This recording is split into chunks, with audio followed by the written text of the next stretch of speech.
Hello, hello, hello. Happy Monday and welcome to the Kingdom Art Life, where we are building harmony between faith, art, and career. I'm your host, Marlita Hill. In our very first episode, I shared with you the conviction that guides my service to artists. Again, that conviction is that any art life can be a vessel for worship and leave a kingdom footprint in culture. Now, you might be saying, wait a minute, because last episode you said that you were talking to artists who follow Christ, but their careers are in mainstream culture. Artists who make art that doesn't talk about Christian subject matter. Artists who don't make art specifically to lead people in worship or lead them to Christ. Are you telling me that even that art life can be a vessel for worship? And I'm saying yes. Even that art life can be a vessel for worship and leave a kingdom footprint in culture. And today, we're going to dive into what I mean by that and how in the world that could be possible. As Christ-following artists, we create art for different reasons.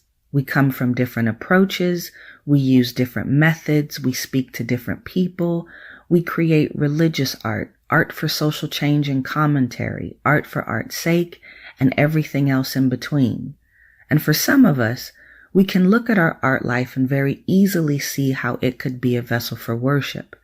But for others of us, because of what we make art about, where we present it, who we make it for, even who we make it with, it's much, much harder for us to look at our art life and see how such an idea could possibly be true for us. And there's a reason why we have difficulty seeing that. And here's the reason. Because all of the things we're typically engaged in as Christians tend to focus around three areas: worship, evangelism, and the faith walk. And it's very easy to embrace activities and expressions that directly serve these three areas of focus because we know how to apply them. We know where they fit. We know how they fit.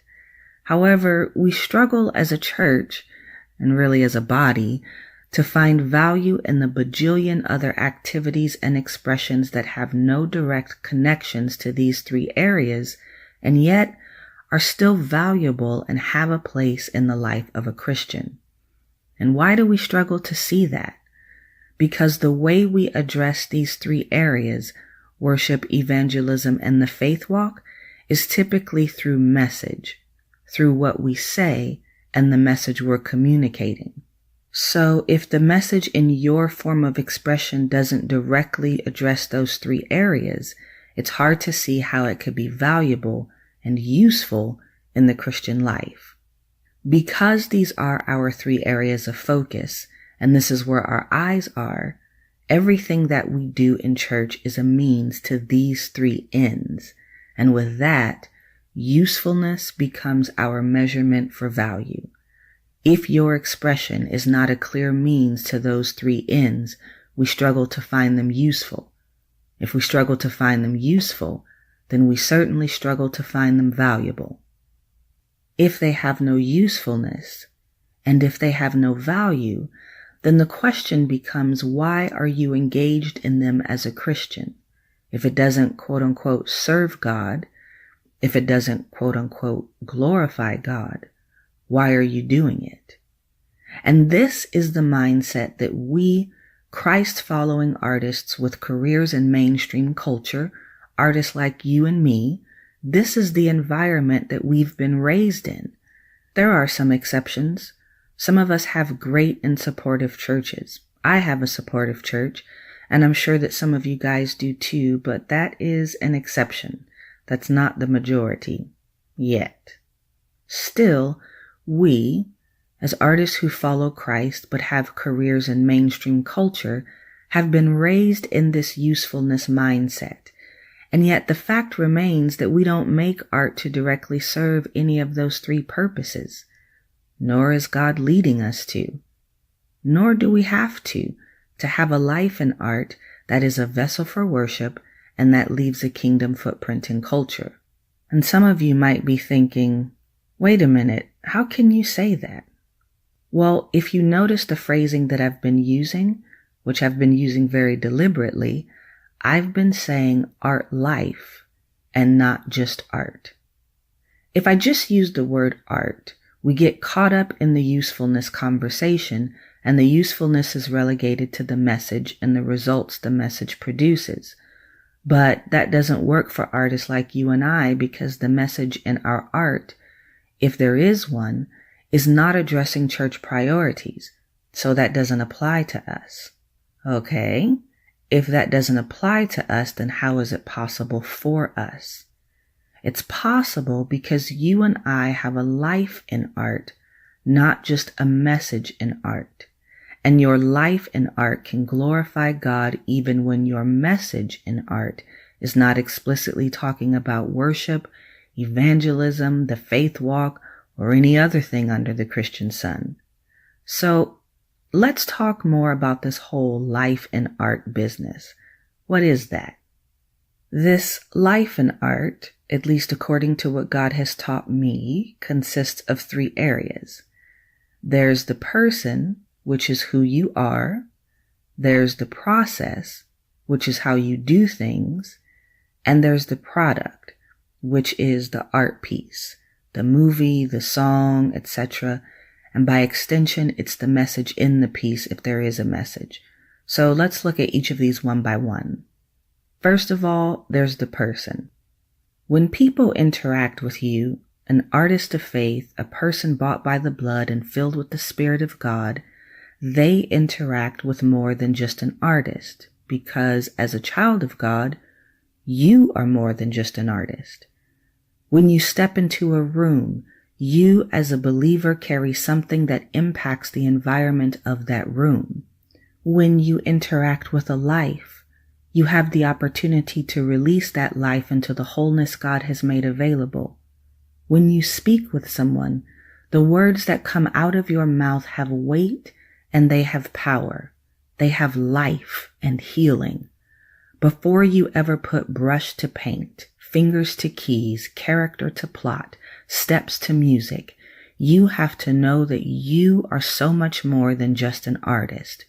Though you are an artist fully, and you are an artist absolutely, but as a member of the body of Christ, you are a person of tremendous consequence, and you have to know that just by being present, you are a vessel for worship, and you are leaving a kingdom footprint in your environment. The next area of the art life is process. Your process is the way you accomplish things in your art life. How do you create art? How do you make career and business decisions? How do you go about executing them? How do you interact with other people? Even more practically, we're talking about the way you prepare to compose, the way you negotiate business deals and pursue opportunities, the way you deal with your dancers, etc. In your process, in the ways you do things, people can get a glimpse of who God is, how He works in a life, and what life in relationship with Him is like, all by looking at how you do things as an artist and what results from you doing what you do in the way that you do them. And this can facilitate a relationship between them and God just by watching your process and method, even when the message in your art doesn't address the big 3. And finally, there's the product. Again, that's the art piece, the song, the movie, the dance, the system, the project. Romans 1:20 says that God's invisible attributes are clearly seen and understood by the things that are made.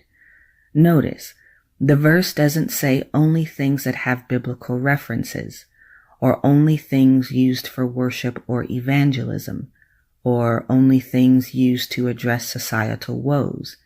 It says things that are made give evidence of His existence, and give evidence to the way He works and the kind of person that He is. Regardless of the form, function, subject matter, or context of your art, the skill and creativity it displays provides evidence of a creative and magnificent God. And think about it.